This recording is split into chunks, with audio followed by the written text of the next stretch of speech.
جس وقت پوری دنیا کی سپر پاورز روم اور ایران آپس میں لڑ رہی تھیں اور راستے غیر محفوظ تھے، اللہ نے ریگستان کے بیچوں بیچ قریش کے لیے امن اور خوشحالی کی ایک ایسی شاہراہ کھول دی جس کی مثال تاریخ میں نہیں ملتی۔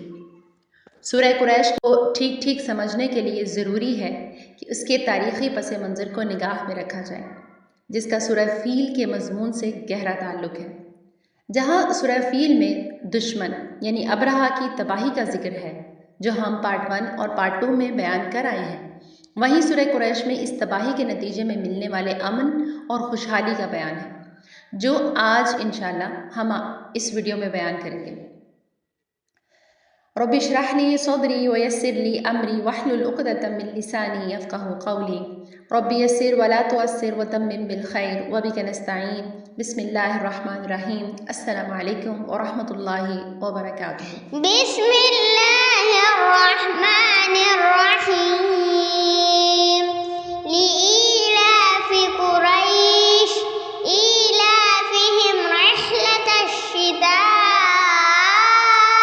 والصيف فليعبدوا رب هذا البيت الذي أطعمهم من جوع وآمنهم من خوف۔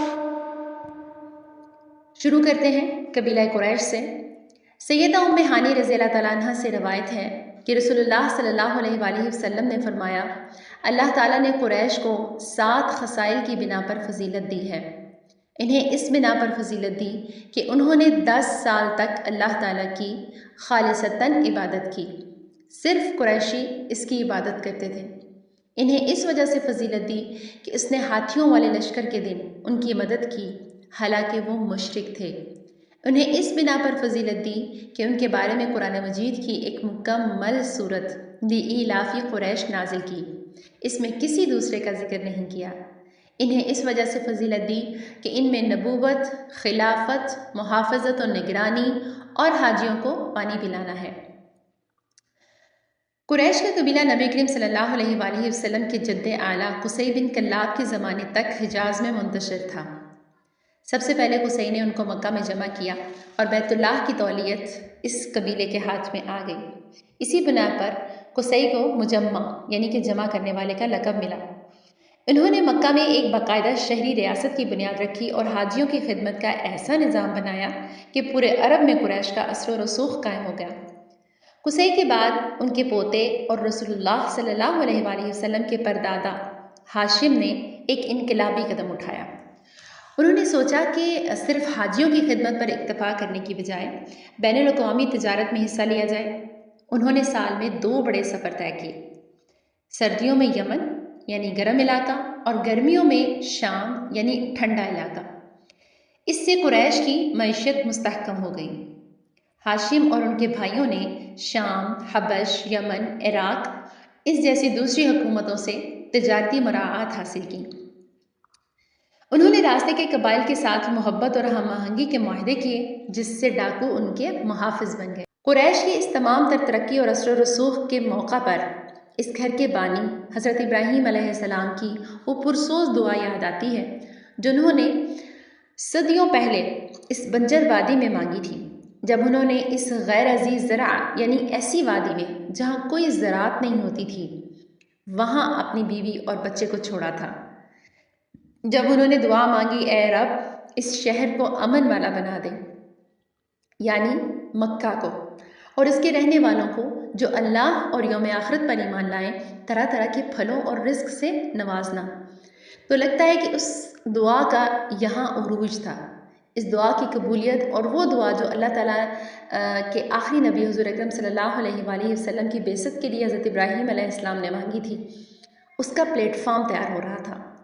تو اللہ تعالیٰ نے بھی فرمایا، فمن کفر، جو کفر کرے گا میں اسے بھی دوں گا مگر بہت تھوڑا، پھر اسے گھسیٹ لے جاؤں گا جہنم میں۔ اس کا تذکرہ بھی ہمیں قریشی کی مثال سے سمجھ آتا ہے کہ اللہ تعالیٰ نے ان کو اتنا نوازا حتیٰ کہ ابرہہ سے بچایا، اور اس کے بعد انہوں نے 10 سال تک خالصتاً اللہ تعالیٰ کی عبادت کی، اور اس کے بعد جب حضور اکرم صلی اللہ علیہ وآلہ وسلم کی بعثت ہوئی تو وہ پھر سے اللہ تعالیٰ کی شرک میں مبتلا ہو گئے اور انہوں نے آپ صلی اللہ علیہ وآلہ وسلم کا کفر کیا۔ بس پھر ان میں سے کئی تھے جو مسلمانوں کے ہاتھوں مارے گئے اور جہنم وارد ہوئے، اور پھر مکہ کو قحط کا سامنا بھی ہوا۔ بہرحال اللہ تعالیٰ نے اپنے خلیل کی یہ دعا اس طرح قبول فرمائی کہ مکہ کو نہ صرف حرم امن بنا دیا بلکہ چاروں طرف سے پھل اور رزق کھنچ کھنچ کر یہاں آنے لگا۔ قریش کو اصحاب الالاف اور متجرین کہا جانے لگا، یعنی تجارت کرنے والے، اور اللہ نے اس آب و گیا ریگستان کو عالمی تجارت کا مرکز بنا دیا، اور وہ عراق سے وہ رسم الخط بھی لے آئے جو بعد میں قرآن مجید لکھنے کے لیے استعمال ہوا۔ اس رسم الخط کو خط جزم یا پھر قدیم کوفی خط کی ابتدائی شکل بھی کہا جا سکتا ہے۔ عرب کے قبیلے میں جتنے پڑھے لکھے لوگ تھے وہ کسی اور قبیلے میں نہ تھے، اسی لیے نبی کریم صلی اللہ علیہ وآلہ وسلم نے فرمایا تھا قریش لوگوں کے لیڈر ہیں، قریش قادت الناس۔ اور حضرت علی سے مروی ہے کان ھذا الامر فی حمیر، ھذا الامر یعنی یہ سرداری پہلے قبیلہ حمیر کے پاس تھی، فنزعہ اللہ منہم، اللہ نے پھر ان سے یہ لے لی، وجعلہ فی قریش، اور یہ سرداری اللہ نے قریش کو عطا کی۔ قریش کی اس ترقی کے دوران ابرہہ نے کعبہ پر حملہ کیا۔ اگر ابرہہ کامیاب ہو جاتا تو قریش کی عزت اور کعبے کا وقار ختم ہو جاتا، لیکن جب اللہ نے پرندوں کے ذریعے اس لشکر کو تباہ کیا تو پورے عرب کا ایمان پکا ہو گیا کہ یہ واقعی اللہ کا گھر ہے۔ اب قریش کے قافلے پورے عرب میں مزید محترم ہو گئے اور انہیں کوئی چھیڑنے کی جرت نہیں کرتا تھا۔ بسم اللہ الرحمن الرحیم۔ لِإِيلَافِ قریش، ایلاف یہ لفظ الفت سے نکلا ہے۔ اس کے 4 بڑے پہلو ہیں: مانوس کرنا یعنی کسی چیز کا عادی ہو جانا، جڑ جانا یعنی بکھرنے کے بعد دوبارہ کسی چیز کا متحد ہو جانا، بالکل ایسے ہی جیسے کہ قصی بن کلاب نے قریش کو اکٹھا کیا تھا۔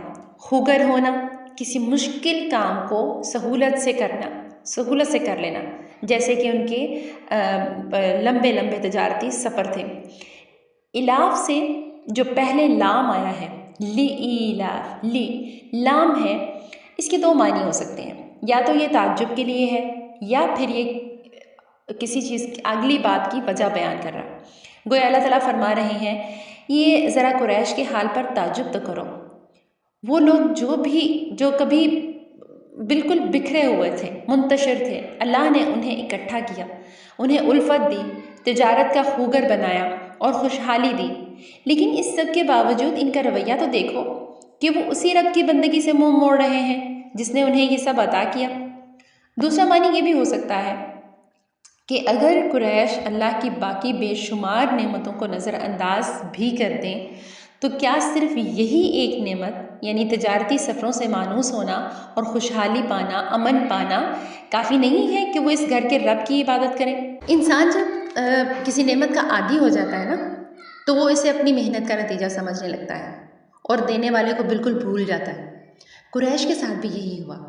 اللہ نے پھر انہیں یاد دلایا کہ یہ جو تم مانوس ہو گئے ہو اتنی مشکل چیزوں سے، یہ تمہارا کمال نہیں ہے، یہ اللہ کا فضل ہے۔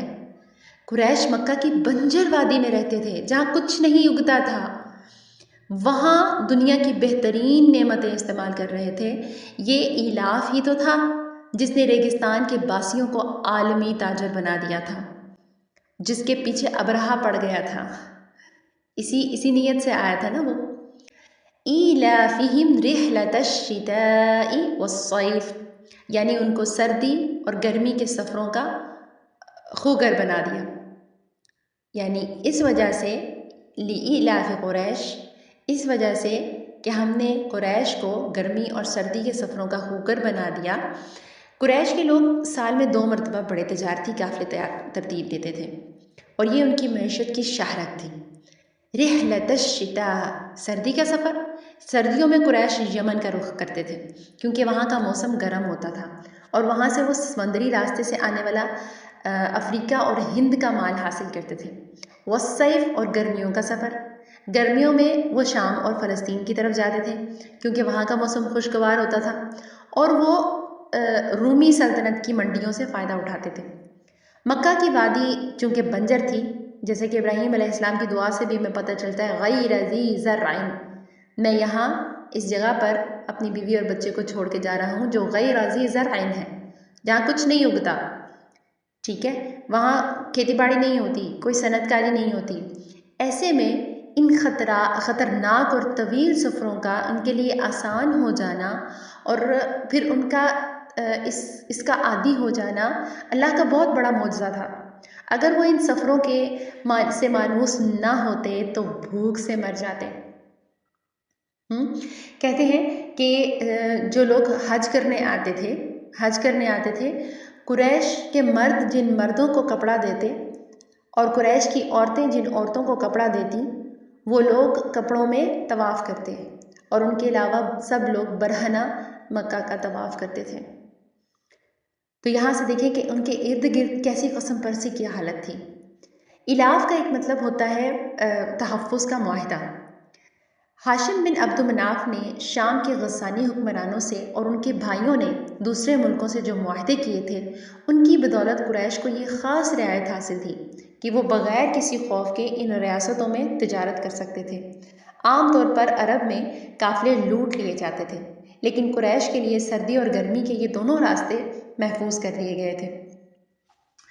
اللہ تعالیٰ نے یہاں الاف کا لفظ استعمال کر کے یہ بھی واضح کر دیا ہے کہ تمہاری یہ کامیاب تجارت تمہاری اپنی ذہانت یا طاقت کا نتیجہ نہیں ہے، بلکہ یہ میرا پیدا کردہ وہ سماجی اور نفسیاتی ماحول ہے، وہ اگر اس کو الفت کی نگاہ میں بھی دیکھا جائے، معنوں میں لیا جائے، تو یہ جو تمہارا سفروں سے مانوس ہو جانا اور دنیا کا تمہارا گرویدہ بن جانا یا لوگوں کے دلوں میں تمہاری عزت اور محبت بیٹھ جانا، یہ تمہارے بس کی بات نہیں تھی۔ بہرحال آگے چلتے ہیں۔ فَلْيَعْبُدُوا رَبَّ هَذَا الْبَيْتِ، پس اسے چاہیے کہ اس گھر کے رب کی عبادت کرے۔ آیت کے شروع میں آنے والا جو فا ہے نا، پس، جس کا مطلب ہے پس، یہ بہت اہمیت رکھتا ہے۔ مفسرین کہتے ہیں کہ یہ پچھلی تمام نعمتوں کا جواب ہے۔ مطلب یہ کہ اگر تمہیں یہ سفر، یہ تجارت، یہ امن اور یہ خوشحالی اللہ نے دی ہے تو پھر اس کا تقاضا یہ ہے کہ تم صرف اسی کی بندگی کرو۔ یہ احسان مندی کا فطری تقاضا ہے کہ جس کا نمک کھایا جائے، اطاعت بھی اسی کی جائے۔ رب ھذا البیت، اس گھر کا رب، اس کی دیکھیں اللہ تعالیٰ نے یہاں اپنا نام لینے کی بجائے اپنی پہچان اس گھر کے رب کے طور پر کروائی۔ اس میں قریش کے لیے بہت بڑی گہری ایک تو نصیحت تھی، اور خود وہ اس چیز کا اعتراف کرتے تھے، اس کو بیت اللہ کہتے تھے۔ اس میں اور قریش جو پوری دنیا میں جس عزت اور تحفظ کی حامل تھے، وہ اس گھر کی وجہ سے ہی تو تھا نا۔ اس گھر کے لیے جو وہ خدمت کر رہے تھے، حاجیوں کو جو پانی پلانا، کھانا کھلانا، اور ان کے جو منتظمین تھے، یہ اس گھر کی تولیت ان کے پاس تھی۔ تو اسی لیے اللہ تعالیٰ نے اس گھر کی نسبت سے اپنا یہاں پہ ذکر کیا۔ قریش کعبہ میں 360 بت رکھے ہوئے تھے، لیکن اس کے باوجود وہ کعبہ کو بیت اللہ ہی کہتے تھے، اور اللہ نے فرمایا کہ عبادت ان بتوں کی نہیں بلکہ اس گھر کے اصل مالک کی کرو۔ گویا کعبہ کی عظمت بتوں سے نہیں بلکہ اس کے رب سے ہے۔ یہ وہی گھر ہے جس کی حفاظت کے لیے اللہ نے ابابیل بھیجے اور ابرہا کو تباہ کیا۔ اگر رب اس گھر کی حفاظت نہ کرتا تو نہ یہ گھر رہتا اور نہ قریش کی سرداری۔ اور یہ اس وقت انہوں نے اعتراف کیا تھا، تبھی اگلے 10 سال انہوں نے خالصتاً شرک سے پاک اللہ تعالیٰ کی عبادت کی تھی۔ جب 10 سال کے بعد، کچھ روایت میں 7 سال آتا ہے، کچھ میں 10 سال، اور اس کے بعد پھر سے یہ شرک کرنے لگے اور پھر آپ صلی اللہ علیہ وآلہ وسلم کو جھٹلانے لگے۔ یہاں عبادت کا حکم دراصل شکر گزاری کی ایک شکل ہے۔ اللہ تعالیٰ فرماتا ہے کہ اگر تم میری دوسری کائناتی نعمتوں جیسے سورج، چاند، بارش، یہاں ان میں سے کسی کا تذکرہ نہیں ہے، اللہ تعالیٰ کہہ رہے ہیں کم از کم اس گھر کی برکت سے ملنے والے رزق اور امن کو ہی دیکھ لو اور میرا حق ادا کرو۔ تم جس گھر کی وجہ سے پوری دنیا میں معزز ہو، کم از کم اس گھر کے رب کا تو حق پہچانو۔ مفسرین لکھتے ہیں کہ جب قریش نے اس حکم کی نافرمانی کی اور نبی کریم صلی اللہ علیہ وآلہ وسلم کی دعوت کا انکار کیا تو اللہ نے ان سے وہی نعمتیں امن اور رزق دونوں چھین لی۔ وہ قحط اور خوف میں مبتلا ہو گئے، جیسے کہ بعد میں غزوہ بدر اور فتح مکہ کے دوران ہوا۔ اور روایت میں آتا ہے کہ آپ صلی اللہ علیہ وآلہ وسلم نے دعا کی کہ یا رب، جیسے یوسف علیہ السلام کی قوم پر قحط نازل ہوا اسی طرح قریش پر بھی قحط مسلط کر۔ عبادت صرف ایک میکینکی عمل کا نام نہیں ہے کہ جس طرح وہ کہتے تھے طواف کر لیتے تھے، حاجیوں کو پانی پلا دیتے تھے، 360 بت رکھے ہوئے تھے، ان پر نظر و نیاز کر لیتے تھے۔ عبادت امام ابن تیمیہ کہتے ہیں کہ عبادت اس غایت درجے کی محبت کا نام ہے جو غایت درجے کی عاجزی کے ساتھ ملی ہو۔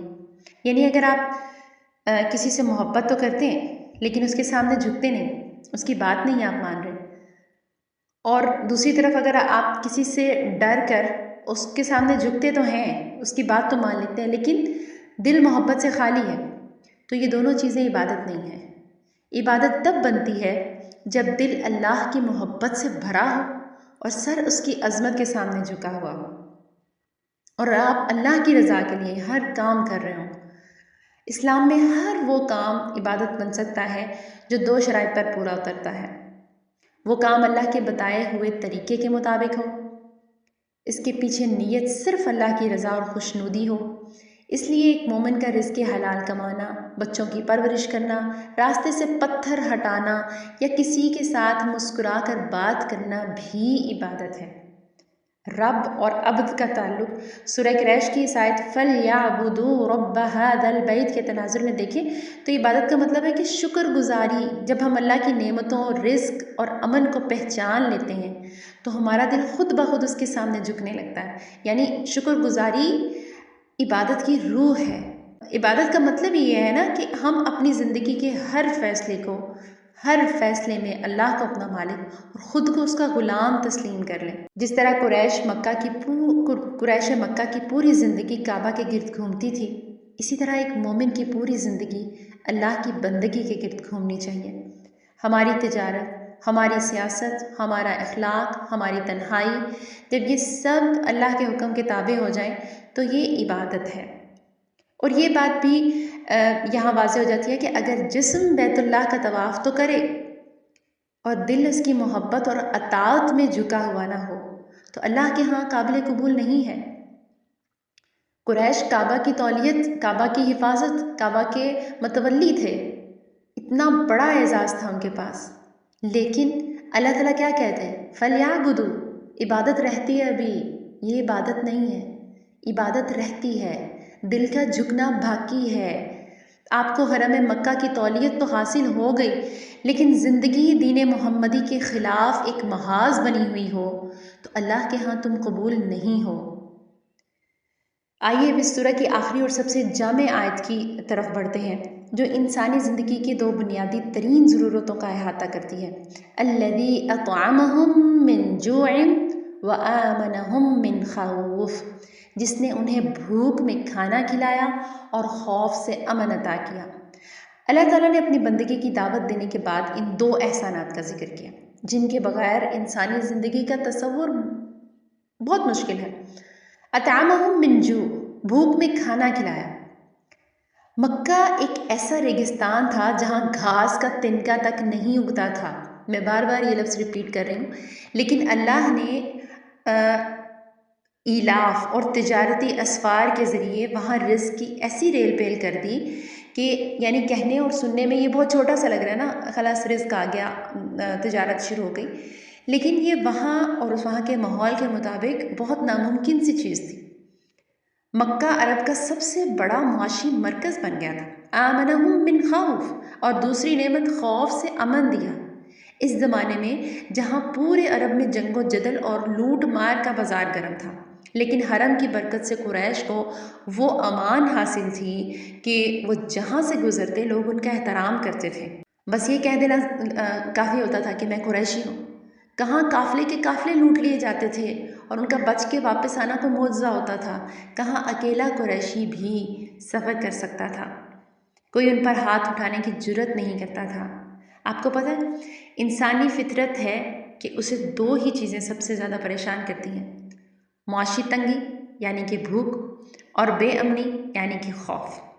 اگر انسان کے پاس اربوں روپے ہوں لیکن اسے اپنی جان کا خطرہ ہو تو وہ دولت بیکار ہے، اور اگر انسان مکمل امن میں ہو لیکن اس کے پاس 2 وقت کھانے کی روٹی میسر نہیں تو بھی سکون نہیں پا سکتا۔ اللہ نے قریش کو یاد دلایا کہ میں نے تمہیں یہ دونوں چیزیں بغیر کسی مشقت کے صرف اس گھر کی نسبت سے عطا کر دی ہیں، وہ بھی اس وقت جب ان کا گرد و نواح اس کا محتاج تھا۔ اس آیت میں ایک خاموش تنبیہ ہے کہ اگر تم اس رزق اور امن کو پا کر بھی اس گھر کے رب کی بندگی نہیں کرو گے تو یاد رکھو جو رب یہ نعمتیں دے سکتا ہے وہ انہیں چھین بھی سکتا ہے۔ سورہ قریش محض ایک قبیلے کی تاریخ نہیں ہے بلکہ قیامت تک آنے والے ہر انسان کے لیے ایک عظیم اعتدال اور شکر گزاری کا سبب ہے۔ سب سے پہلے نعمت کا اعتراف ہے کہ یہ میرا کمال نہیں۔ قریش اپنی تجارت، مہارت اور بین الاقوامی تعلقات پر فخر اور غرور کرنے لگے تھے، لیکن اللہ نے فرمایا کہ یہ تمہارا ہنر نہیں تھا بلکہ اس گھر کے رب کا فضل تھا۔ ہمیں جو نوکری، کاروبار یا صلاحیت ملی ہے، ہمیں کبھی یہ نہیں کہنا چاہیے کہ یہ میری ڈگری یا میری محنت کا نتیجہ ہے، بلکہ یہ کہنا چاہیے کہ یہ رب کا کرم ہے، یہ میرے رب کا فضل ہے مجھ پہ۔ اللہ نے قریش کو رزق اور امن دیا تاکہ وہ اس کی عبادت کریں۔ ہم اکثر کمائی میں یا رزق کی طلب میں اتنے مگن ہو جاتے ہیں کہ رزق دینے والے رزاق کو بھول جاتے ہیں۔ سورہ قریش ہمیں سکھاتی ہے کہ دنیا کے کام ضرور کرو، تجارت کے لیے یمن اور شام کی تک کے سفر بھی کر لو، لیکن اپنی زندگی کا مرکز بندگی کو بناؤ۔ حلال کمانا بھی آپ صلی اللہ علیہ وسلم نے فرمایا جہاد کے برابر ہے۔ تو پیچھے آپ کی نیت کیا ہو؟ آج کے دور میں ہم خوشحالی کا مطلب کیا سمجھتے ہیں؟ کروڑوں روپے اور بڑی بڑی گاڑیاں اور بڑا سا ایک گھر ہو، لیکن اللہ نے سورہ قریش میں خوشحالی کے صرف 2 معیار بتائے: پیٹ بھرا ہونا چاہیے اور امن ہونا چاہیے، جان کا محفوظ ہونا۔ نبی کریم صلی اللہ علیہ وسلم نے ارشاد فرمایا جس شخص نے اس حال میں صبح کی کہ وہ اپنے گھر یا قبیلے میں امان کے ساتھ ہو، اس کا جسم تندرست ہو، اس کے پاس ایک دن کی خوراک ہو، تو گویا اس کے لیے پوری دنیا سمیٹ کر اکٹھی کر دی گئی، لا کر اس سے دے دی گئی۔ ایک دن کی خوراک کا ذکر ہے، ٹھیک ہے؟ تو ہم کتنا ہی آگے بڑھ جائیں، کتنی ہی بڑی کارپوریٹ ریاستیں کیوں نہ بنا لیں، اگر ہمارے پاس امن ہے اور رزق حلال ہے تو ہم پر اللہ کی نعمت مکمل ہے۔ اب ہمارا کام صرف یہ ہے کہ ہم رب ھذا البیت کے سچے بندے بن جائیں، شرک سے پاک، اور اس کے دین کی خدمت کریں۔ آخر دعوانا ان الحمد للہ رب العالمین۔ السلام علیکم ورحمۃ اللہ وبرکاتہ۔ لإيلاف قريش إيلافهم رحلة الشتاء والصيف